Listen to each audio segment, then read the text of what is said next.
Welcome back, everyone. Leveling Zero here, bringing you two more battles with the Paris Trapped team. And these are the other two battles that I had tweeted at you guys earlier in the week. The first battle I tweeted was in the video I posted the other day, and these are the other two. And it seems that with the amount of memory I have left on my phone, I can only upload two battles at a time, so that's good to know. So basically, I'm going to open up with Whimsicott and Gengar. Whimsicott I built with one more speed EV than max speed Thundurus, which would mean I'll always get a taunt off on the Thundurus to prevent any type of taunt onto my Gengar. My opponent's going to see right through this though, and is going to go for Hidden Power Ice onto Whimsicott, bringing me down to 25% health. But I will get off the Paris Song and the Azumarill switched out into Heatran, so get off unscathed that turn on the Gengar side. So I do know there is Azumarill on the back. And then Team Preview I also saw in Amoonguss. So normally in this situation I would try to get Gothitelle in eventually to set up a Trick Room, but especially since the Thundurus is taunted, I would have a free reign of getting that Trick Room set up. But I gotta play a little more carefully, because usually when there's an Amoonguss in Team Preview, they're gonna want to try to get out to put some of my Pokemon to sleep to stop Paris Song from doing its work. Being a Team Preview, my opponent will obviously know that this is a Paris Trap team. So I'm going to disable the Heat Wave, being I did see Thunderbolt, I did see Hidden Power Ice, but I know that only one Pokemon will get damaged as opposed to two with the Heat Wave plus the Hidden Power Ice. So I wanted to disable the Heat Wave to prevent any more damage to Gengar, and I did switch into Gothitelle to preserve the damage. And normally in this situation I would I'd set up Trick Room so I could, after these two Pokemon fade, then take advantage the rest of the battle. But I didn't want to do that knowing that there might be the Amoonguss in the back, so I switched to the Whimsicott from the Gengar to just sacrifice it. Because I had a feeling, even though there's a Amoonguss there, I should still have a good chance of winning, because I still have the Gengar at full health, so I'll be able to get the Paris Song off. I just have to survive a round of attack, 4 round of attacks, and I'll win the battle. And Earth Power. The other move that obviously Heatran could try using I disabled the Heat Wave. So I'm in good shape now with Gothitelle near full health, Gengar at full health, and Dugong not even on the field yet in the back. So we're in good shape. So we know that there's the Azumarill in the back that's probably going to try to belly drum. So being I'm faster than the, I should be faster than the, actually no, the Azumarill will be faster than me. But the Gengar will definitely be the fastest Pokemon on the field, so I can definitely get off the Paris Song first. And the Azumarill is most likely going to go for Belly Drum, and the Amoonguss is on the field like I predicted. So it's a good thing I didn't go for Trick Room, because dealing with the Amoonguss under Trick Room is a pain in the ass. So it is going to Belly Drum, and it is going to get its health back to 75% with Citrus Berry.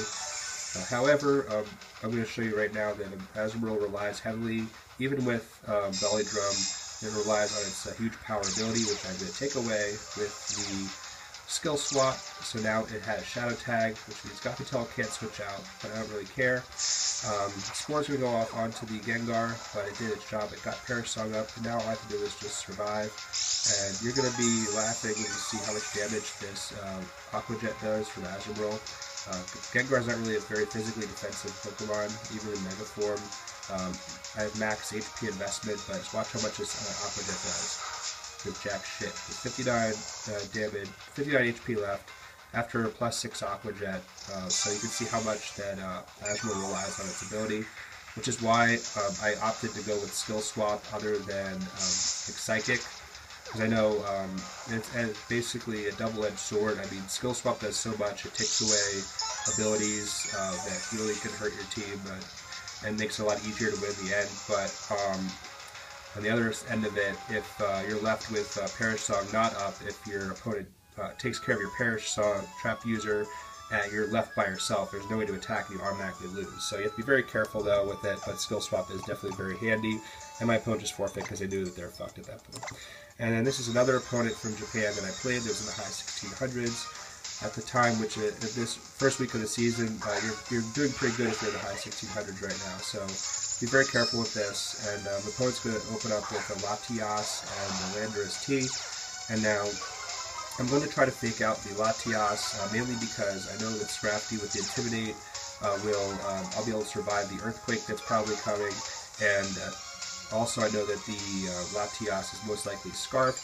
It's probably similar to like the Latios that Aaron Cybertron Zag uses on his team, or one of the teams he had earlier in the season, last season, on his channel. But check it out, by the way, it's a very good channel. I'm going to get Parasong off because I'm faster than the Landorus, which obviously the Scarf's on the Latias, so I'm going to be faster. As we go for Earth Power, which blew my mind, like, why does it get Earth Power? So it's a specially built Landorus-T, which is interesting because most of the specially built Landoruses would be in the Incarnate form and not in the Therian form, so that was kind of interesting. It threw me off, so it did its job by throwing me off. But my opponent's going to pay the price for that later in the battle, which you'll see in a few minutes. So I'm going to double protect, see what my opponent has up its sleeve now. It's going to try to trick my Gothitelle and U-turn into the Scrafty, which I'd be happy with the U-turn into the Scrafty because it has eject button, so if that happens, my Scrafty would eject, but the Landorus would stay. So the trick goes off onto the Gothitelle, and I get a choice Scarf, so I'm going to be locked into the next move that I make. And the Landorus wisely goes for U-turn onto the Latias, almost fainting it actually and screwing himself over. But he does get switched out safely into the Mawile. So now I know this is going to be a little bit longer of a battle because I have to set up Parasong multiple times, and I have to be careful because my only Shadow Tag user now is Gothitelle, and it's locked into Heal Pulse. The Drain Punch doesn't do the job, and the Latias hangs on with a sliver of health still. I knew it was probably not going to faint, but I figured I'd try it out. We get Scrafty back out, switched out to preserve Fake Out pressure and Intimidate pressure. And Mawile's going to Mega Evolve.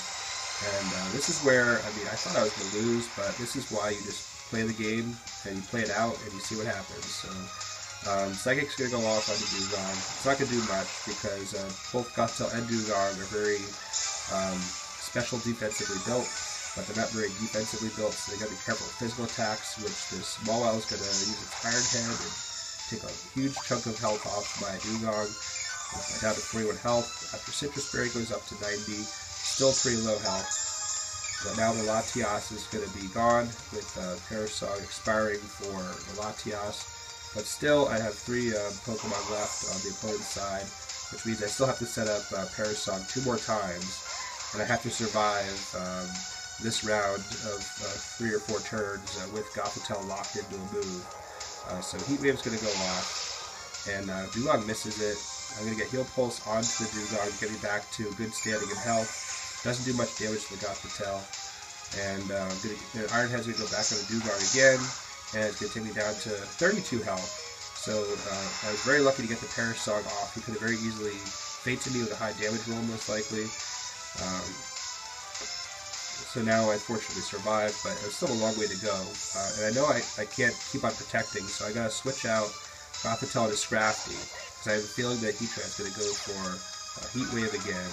So I have to actually hope that Heat Wave hits. I have to root for my opponent for Heat Wave to hit my Scrafty so I could get eject button to go off and get my Gothitelle back in. So Heat Wave, I obviously protect with Dugong because I want any more damage to the Mawile. But Mawile's probably going to see into this and is going to double target that side, being he knows I can't just double, triple protect. So it did work out. Scrafty did get ejected back into Gothitelle. 123 health, so hopefully I can survive this Iron Head or else I'm done for. And I do survive with 36 health, so pretty safely handled that. But the Intimidate helped with that with Scrafty coming in, so I'm going to get a protect off this time. I'm going to try to go for a double protect on the Dugong, but it's going to fail. Because I didn't want to switch right out to Scrafty because I do need that Fake Out support later on, and I survived with 4 health after the Heat Wave, and the Iron Head went to Gothitelle, being my opponent figured that the Heat Wave would have done Dugong in, but nope, Dugong survived. Thank God he survived, and then Scrafty comes back in, gets another Intimidate off, so this Mawile is pretty pathetic right now. The Intimidate doesn't do anything to Heatran, really doesn't matter, but now I can get, I'm trying to double protect again, but Gothitelle did its job. It's helped me survive this wave of Pokemon, trapped them in, so now I have a chance to win in the end. Ironhead's going to go off on a Scrafty, which after 3 levels of reduced attack still does a lot of damage, but it takes me down to 16 health. I survived that. So if it wasn't for those 3 Intimidates, I think it was 3, I lost count. I would have probably been fated, and that would have been the end of the battle. But now it's just a Landorus versus my final 2 Pokemon. And normally I'd be screwed because even if I managed to get Parasong up with Faking Out, the next turn my opponent could easily just do a spread attack and finish me off. But my opponent just seems to have just single target moves, being it's a specially built Landorus, so I'm going to get the Fake Out off, get the Parasong up, and now I'm 3 turns away from victory. With only having to worry about the 1 turn of attack, I can protect the other 2. And I'm going to protect this first round to see what my opponent's going to try to do. And he's going to try to Sludge Bomb, which means that he has Sludge Bomb, and he has Knock Off, and he has U-Turn, and he probably has Protect. So, very interestingly built Landorus, but Sludge Bomb's going to go off on the Dugong. At this point I know I'm going to win because with single target attack, he can only fate one of my Pokemon, and the other one can protect the last turn. So I know I'm going to win at this point, so I can just get a Protect off in the last turn and win the battle, and my opponent's going to see this and is going to forfeit the battle. So very good match there as well. So very lucky there. I could have very easily lost that battle several times, but that again is why you keep on playing and you never give up.